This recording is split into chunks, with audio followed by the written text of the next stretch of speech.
Assalamu alaikum wa rahmatullahi wa barakatuh to some of you and peace out to the rest of you. Hit the share button because the message is more important than the messenger. My people, allow me to illustrate for you a particular pattern again, as it's happened before. Darwynn McPherson said that the OGs of the 80s failed us, and he was talking about his age group. I'm assuming that Darwin is in his 30s or late 20s. I guess that puts him Gen Z or millennial.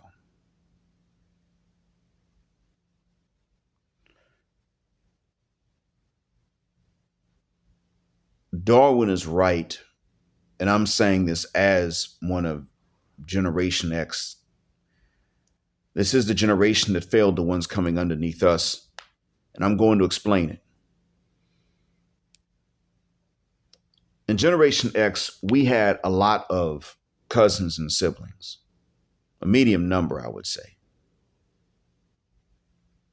These cousins and these siblings, if you were born at the beginning of Generation X, it's about 65, then you'd have siblings underneath that were also Generation X. If you were born at the tail end of Generation X, let's say the 70s, then especially the end of the 70s, then you had older Generation X siblings and cousins. I'm part of that second cohort, second half. I'm the oldest sibling in my childhood household, but, you know, I probably participated in the deception of my own brother without meaning to.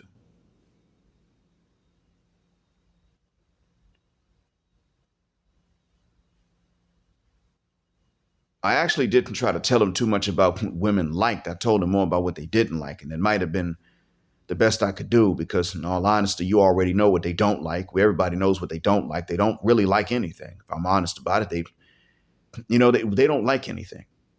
Everything's wrong. Every way you go about it is wrong.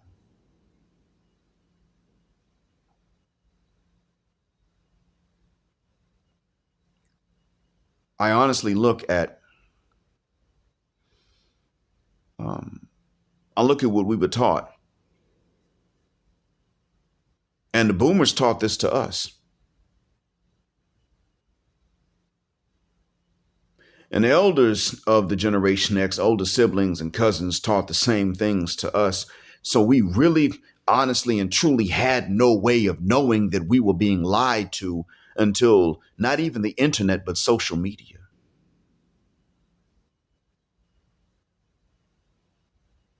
Social media was really what did it.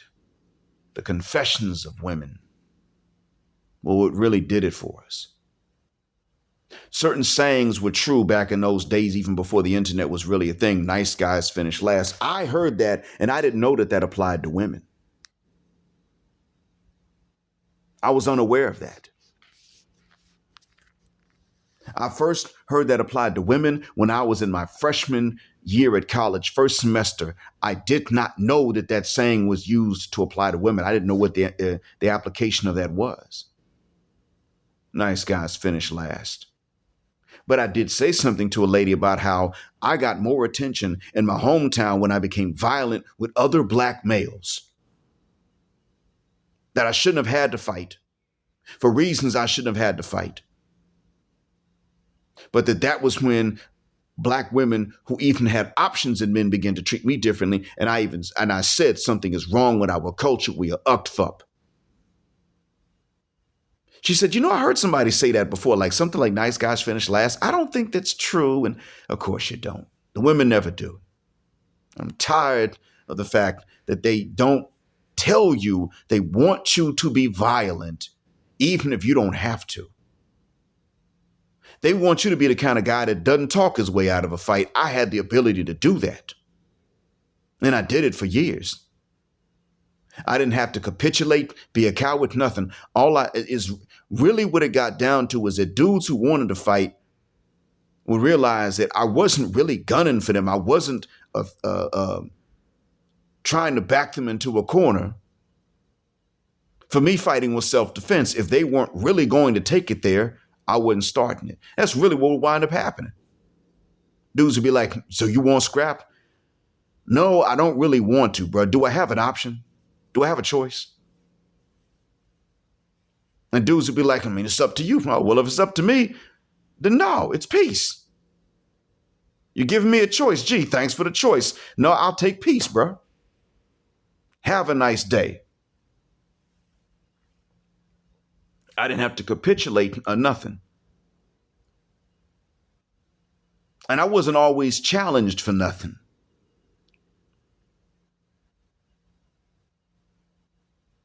And so because I could go years without a fight, like most other guys I knew, actually, they could go years without one.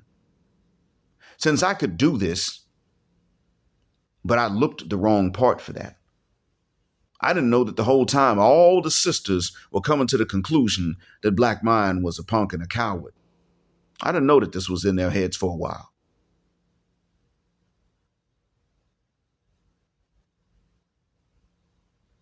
Some of the gangsters had this notion, or some of the wannabe gangsters in my first high school had this notion. But as I'd get to know them being class with them for a while, they'd realize that no, I just ain't getting into fights. That's all. Hell, they weren't getting into any. I'd be like, look, man, honestly, how long do you go without having to fight anybody?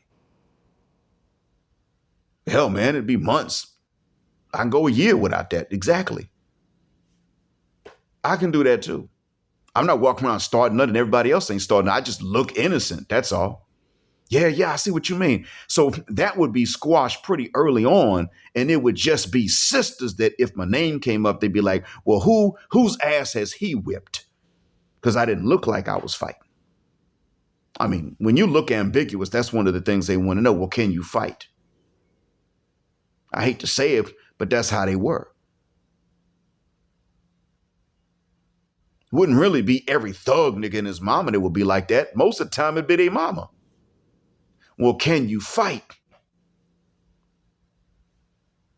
I realized they were the ones that were coming with these notions and telling their sons these notions that if a black man had green eyes or his hair was straight or his hair was red, he couldn't fight. If he had freckles, he couldn't fight. I realized they were the ones coming with these notions and he had to prove otherwise.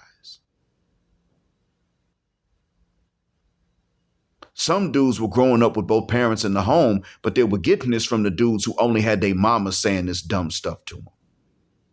Because we had class compression.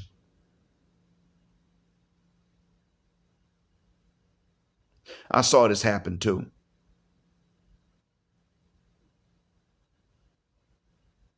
I saw it happen when I was high school. Because in my Huxtable neighborhood, a lot of us had cousins that didn't make it, had uncles and aunts and therefore cousins that were still in the hood. And these bad influences were making their way into my Huxtable neighborhood. I hate to say it, but they were. So we were trying just as hard sometimes to prove that we were tough as our cousins who didn't have a pot to piss in.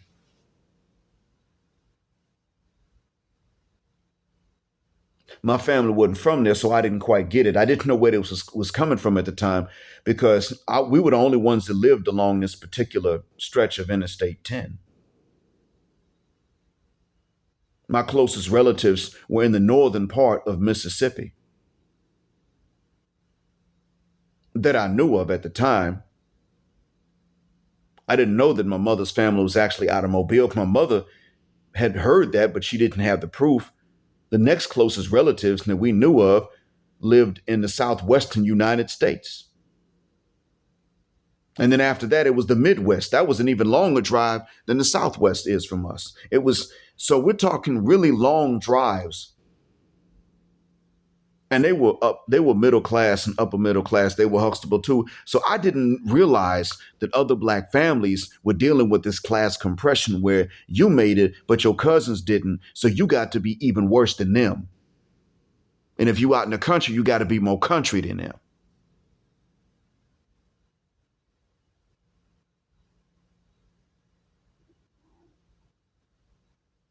It was jacked up, but that's what it was.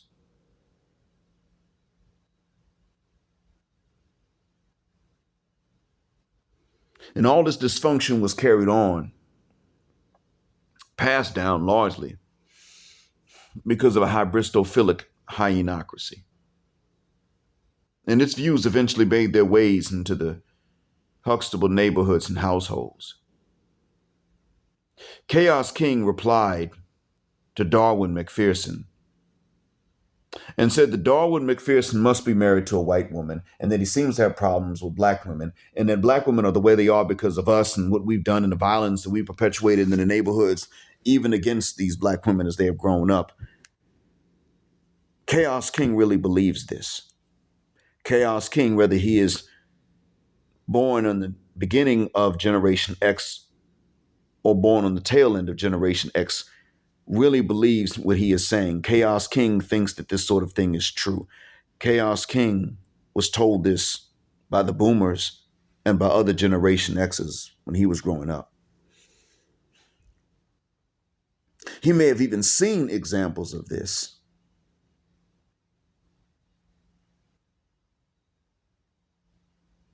I'm telling you that the sad fact of all of this is that Chaos King went for years of his life believing this without being a liar.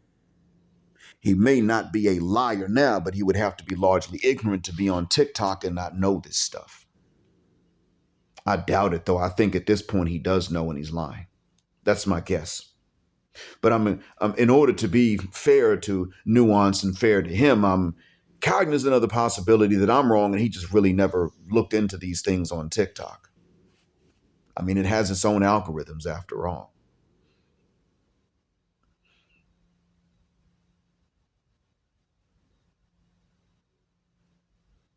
I'm here to tell you that we're running out of time. We're coming upon a major turning point at which every man is going to be expected to know, just like every man was expected to know that, the new wave was feminism and women were independent and they were strong and they were resilient and fierce and they didn't need any men. And that we were not, it wasn't our job just to boss them around and tell them what to do. And they got to a point where people just expected every man to know this and you were outdated if you didn't realize this. Now we're going to come upon a time where you're going to be an outdated man if you don't realize that the women aren't even telling you the truth about what the hell they want and who they respect and what they desire and what they will do if you give them free reign.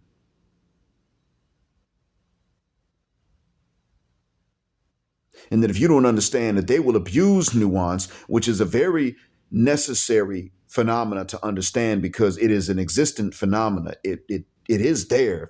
Things are not always in stark contrast to each other, but that they turn around and abuse nuance to escape accountability. And they do that also just to be inconvenient to you and to confuse you, not to be fair to nuance. This is why when you ask them what they do want and why did they mistreat this guy that didn't deserve it and then so well treat this guy that did not deserve that, they will start saying, they'll start breathing heavily and talking with their hands and trying to come up with words and then they'll say sounds that don't mean anything, like he has that umph. Bitch, umph doesn't have a meaning. It's not a word. And when they do use words, they use words like game that don't have much of a meaning, or they use French sentences, je ne sais quoi, which means I don't know what. That's literally its meaning. I don't know what. He has that je ne sais quoi, that umph. Okay, so now, bitch, you done use French to say I don't know what, and then you use the sound that doesn't mean nothing. He has that spark. Okay, now that does mean something, but its literal meaning does not apply here. He has that spark. The fuck is he, a flint piece of metal? You likening him unto a cigarette lighter?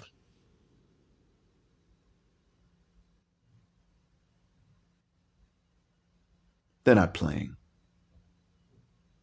They are all about confusing you and abusing truth or falsehood to confuse you. And Darwynn McPherson's age group, I tip my hat to them because they're saying shuck this fit. About half my age group, I have to tip my hat to because they're saying shuck this fit. We are not with the lies.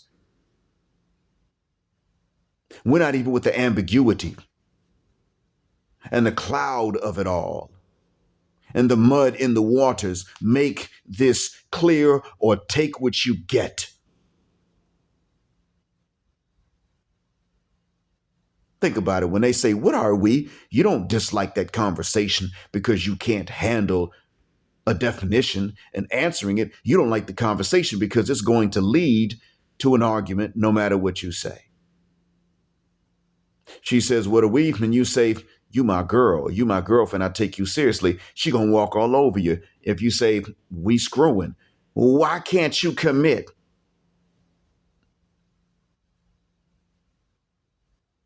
She wants you to commit. She doesn't want to commit. That's what it always boils down to. It's not really just that. I mean, it's more like maybe you'd like for her to be committed and you're not. But the thing is, you don't actually expect her to commit if you're not committed. But she's demanding that you commit, and she's trying to find a way to not commit herself. She's insisting upon not committing while you be committed. That's where the problem comes in, and you are right to not tolerate that.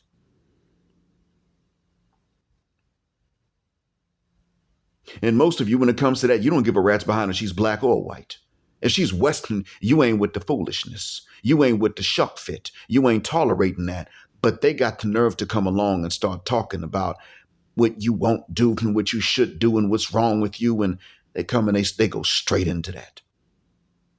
And there are a lot of dudes out there that sit there and believe, that follow them and believe them and say, "You know what? Yeah, we men need to step up and we need to do better." And hold up. If that's what it is, if we men need to step up and do better, what does she need to do? Well, they women, and we don't ask what's in it for us. We gonna be real men and we just gonna build. And now what? You can't build enough. Darwyn McPherson is right. Chaos King, you're wrong. You see, the violence that black men have perpetrated in the black community is not coming from most black men. It's coming from the most violent few of them. But the truth be told, you got comedians now that are sitting up and saying, "I have to get inmates to realize that the violence they have perpetrated is behind women."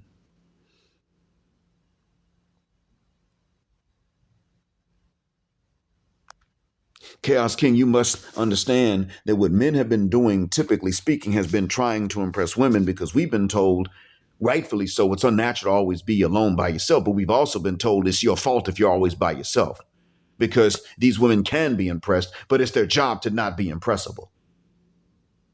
Impressionable is a real word, but I had to make sure some people would understand it. So it's their job to not be impressionable, but if you can't really impress them, you failed as a man.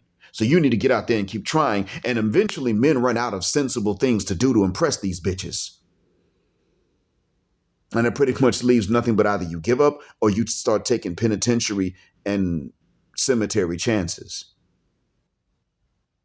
And that may or may not work, but if it does work to impress the bitch, you still are going to be in the cemetery or the penitentiary, and you still don't get to stick it in them. Because either you're dead or you're buried alive on the cell block. And all this time, these women are out here eyeballing each other. And that's not even natural, but they're still sitting up here eyeballing each other, mainly just so they can get their fix somehow without satisfying a man in the process. So that tells you right there, it ain't because they really love each other. They beat each other more in these relationships. They leave each other more in these relationships. It's because they hate you. You're going to have to confront the fact, Chaos King, at some point, that black women hate black men in the West. And white women hate their men in the West as well. Sometimes I do listen to the white manosphere channels, and I listen to some of the stories that they tell. And their stories are pretty bad too. One guy was doing everything, and the woman wrote on Reddit. I can listen to the stuff. I could be taking a shower, listening to their stories on Reddit on YouTube. Just a few days ago, shout out to the Black Manosphere group on Telegram, I was listening to this story about, and I'm sure it was whites. This woman said that her boyfriend had really taken care of her and really loved her. And his friends even joked about how well he treated her.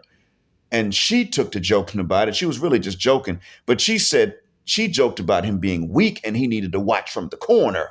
You know what that means. Sit in the corner, watch me bang out this other man. Yes, that. So she started making, she made a joke like that and he changed. So she cheated because he changed. She wanted to keep him, but she still cheated because of what she wasn't getting from him anymore. Later, she began to suggest couples counseling and all this other stuff. He was pulling away from her. He went and bought a house, got a promotion, didn't tell her none of this stuff. And he finally just went ahead and said, look, I don't want the counseling. I want to break up. And she finally said, listen, I don't have anywhere to go. I've got nothing. I can't move back in with my parents. I can't get a place to stay on my own. None of this stuff. I need you. She finally came out and said that. She was not willing to watch her mother cuss word mouth even with a man she financially needed and who was generous to her and loving of her. And he knew about her cheating.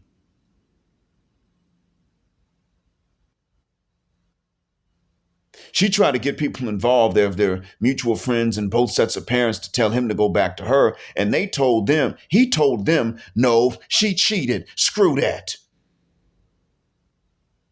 That man knew about the cheating that he knew about. He did not know if she was not cheating at the time she called him weak and said, you need to sit in the corner and watch. As far as he knew, she was already cheating then. He just found out about one. That's what this man had to assume in order to be safe. I'm sure this is a white couple story. So the white Western woman hates her man too, King Chaos. Darwynn McPherson is right. We grew up, sir. You and I grew up, Generation X, listening to the simp songs of R&B. And we didn't know they were simping. And they probably did not know they were simping. But we grew up listening to that stuff. Shy singing about comfort you. I'll be in the friend zone. Tell me what's wrong. You should have picked me. And the next time I pick someone, she's going to be just like you. And they had good musical talent. If you appreciated the musical element of it, you could say, okay, they talented. Good group. I'm not knocking them, but guess what, though?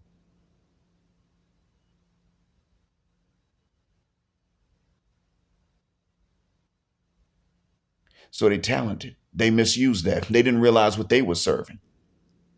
Jodeci is singing about some fiending.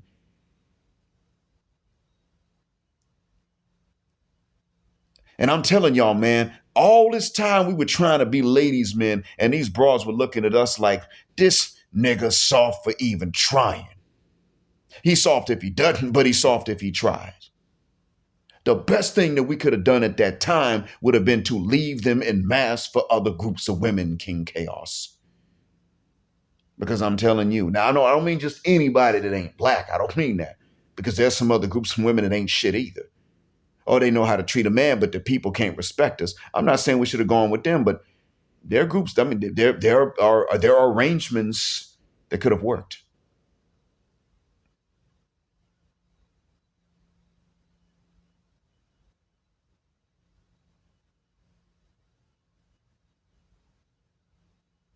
There was no solution already from the beginning, to be honest with you. If you're going to be a chaste black man, you're already going to be punished every single which way you go. And Brother Johnson on Facebook, that's why I don't tolerate your messages that well. Every time I hold the hyenas accountable, you jump in and start talking about chaste men just trying to smash. You and I agree they shouldn't do it. But what I'm saying to you, and I've been telling you, Brother Johnson, is that when you're a chaste black man, you don't get a reward. You still get punished, even more so.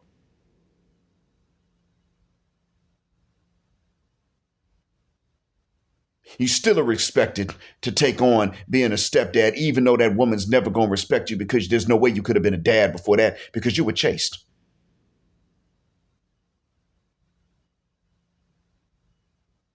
A black virgin man is punished the most by black women. Not the least, but the most. And you're not addressing that.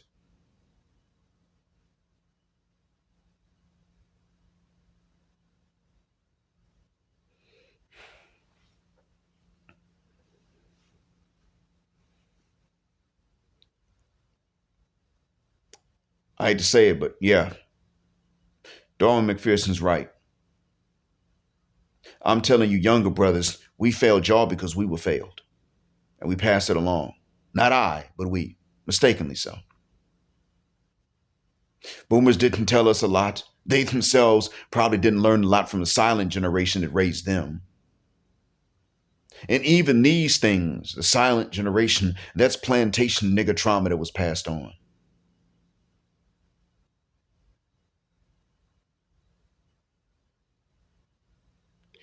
And then to make matters worse, you got the boomers that they raised, and the boomers don't seem to really understand how bad it can get. Silent generation didn't tell them a whole lot of how bad it was before. And then when it got bad again for us, they didn't believe us. They said you're just making it up, much like I do with my students, because my students really do make up so much I don't know when they're lying. I don't know when their excuses are valid. So the boomers didn't even accept valid excuses. Meanwhile, we were latchkey kids. Some of them would come home and see that the younger sibling had trashed the house because the older sibling didn't spank him. So they spanked the older sibling. Well, you didn't tell me I could spank him. But look what he did.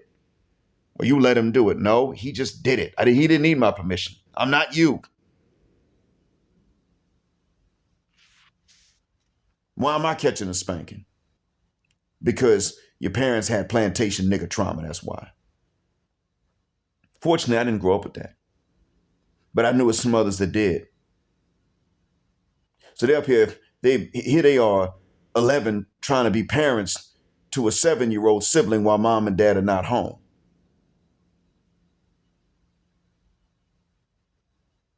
And 7-year-old is not going to do his homework because you're not big enough to terrorize him into it.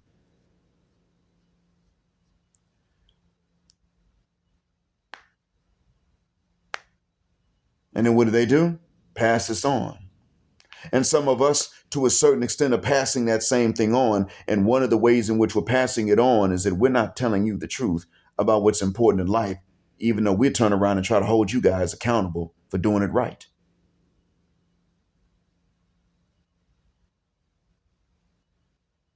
No, shuck that fit.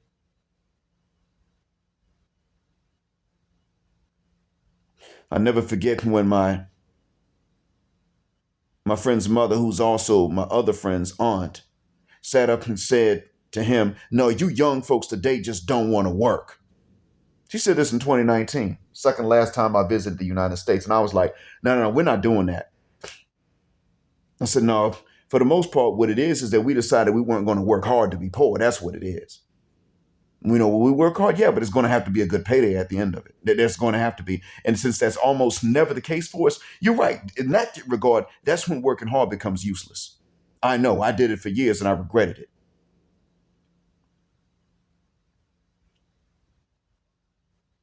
And she said, well, you got a job? Yeah, I got a job. If I never got this job, I'd be out here trying not to work hard until there's a good payday at the end of it. I'd be doing the same thing. How do I work to survive, but not have to work hard since I'm not going to be paid hard? Because ain't no use of me laboring. Don't come to me in my little part-time job, tell me to pick up that heavy box that's going to strain my back and have me in a hospital with no insurance that you can't pay me because you can't afford me full-time. Everybody's trying to cut a corner. So since everyone's trying to cut a corner, they're trying to pay us less and get us to work more. We're the ones that are asked to do and not get. In the end, all of this command to give without getting in exchange falls back on us. So no, your nephew over here shouldn't work hard until there's a good payday at the end. If there's never going to be one, he should never work hard. Well, imagine if we had felt like that, then I think that the authorities at that time would have gotten a message and they would have had to realize we got to pay for what we want. I think they would have realized what they've been telling us all along. You get what you pay for and you pay for what you get. I think they would have understood it. See, right now, a bunch of people sitting in offices where they make these decisions have not gotten that message yet. Nope, you can't tell them to work hard because you won't pay them. Can't judge them for what they don't have because you would never pay them enough to have it. So fuck the shuck up. Nope. Ain't his job to sit up here and climb up underneath that truck that's just barely suspended on a weak jack because you're too poor or you're too cheap to afford the hydraulic press that's going to hold the car up, under which you want him to walk and fix everything. Nope, you screwed that up, not him. He didn't do that. You did.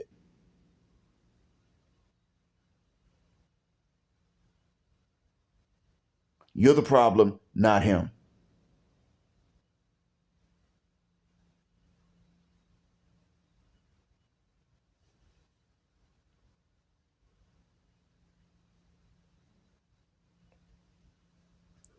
You know, it gets bad after a while.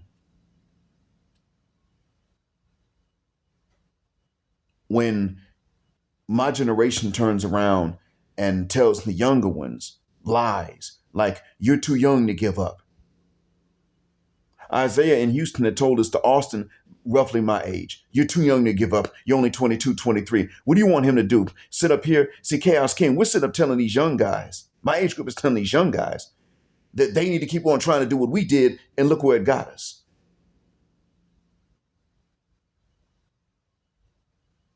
And these women that with whom we were raised, even white women have to stop doing this at some point. Sisters never outgrow the stage in which they sit up and tell themselves that we have a choice between them with the bullshit or no women at all. They never outgrow that. But since they're unified in that, they wind up making that true for us as long as we are willing to keep it black, because they're all unified on that same thing. White women don't get to go into their old age all unified on that same platform. They can choose between us with our bullshit or nobody at all. And they're actually starting to take that from sisters at this point. So no. These young guys are doing the right thing by telling these sisters about themselves, warning each other about these sisters, and not giving sisters a chance. I'm proud of these young guys in the NFL draft that ain't got no sisters on their arms.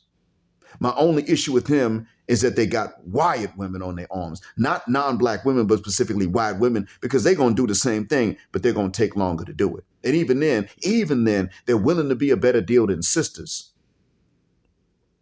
because sisters are starting off with the BS right from day one. You got to do this, that, and the other for me to be with you. Soon as these guys get the phone call, that's it.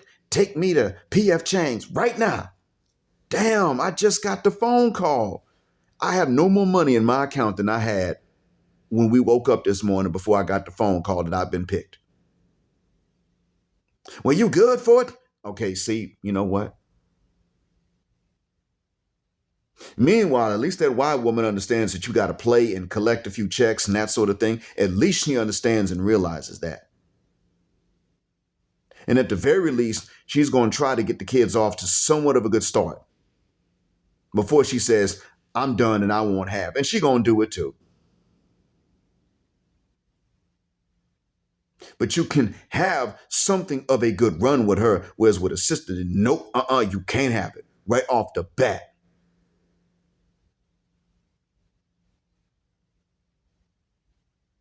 Nah, King Chaos. These young guys are right, and we're going to have to admit we've been wrong. We grew up listening to New Edition sing, Mr. Telephone Man, there's something wrong with my line. I call my baby's number, I get a click every time. And while we listen to them singing this, these women that our sisters and cousins and the girls that we wanted to be our girlfriends were at slumber parties changing the lyrics to these songs. Talking about some Mr. Telephone Man, ain't nothing wrong with my line. He needs to stop calling my number because I didn't come one damn time. That's what we were dealing with, and we didn't know it because we weren't at them slumber parties. We still ain't. But back then, with no internet, there definitely was no social media, so these women weren't even confessing. They were in communication with each other. And you remember, look, King Chaos, you remember back in them days, man. You out in the neighborhood, you riding your bike, you see your partners, you see your boys, and then y'all see some of the girls walking in a group, and they talking and laughing. But then as they get closer to you, they lower their voices and they get in a circle and they whispering, and you don't know what the hell they talking about. Why were they so secretive and we weren't? Do you see now? If they were outside walking and there were enough of us outside to, guess what? They went indoors. Why? Just so we didn't hear them. That was the only reason.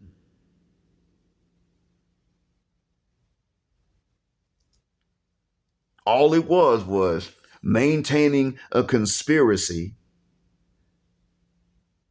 in which they were all supposed to be participating, even if they had siblings. And we were sitting up here believing that we should put our sisters and younger cousins up on game over preparing them. And then we got older and we had daughters and sons, and we didn't tell our sons that our wives should be telling them about women, but we were telling our daughters about men, even to the point of over preparing them. King Chaos, this young generation is right. We left him something that was passed to us and we made it worse and left it to them, and it was unsustainable. And they're now looking and saying, it's not even something that you can begin, never mind.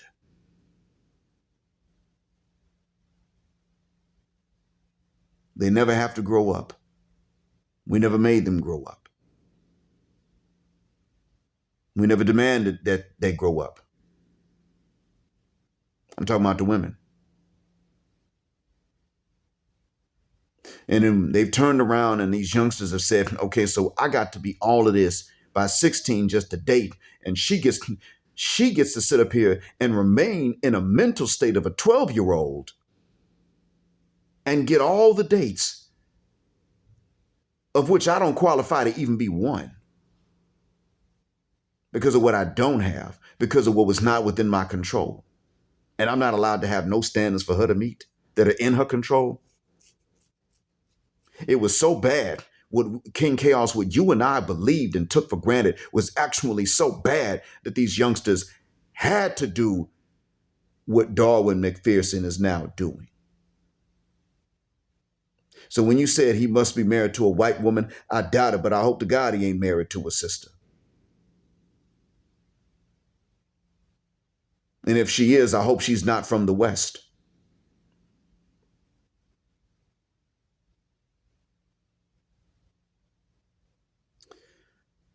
I hope that what I said is a benefit and helps out.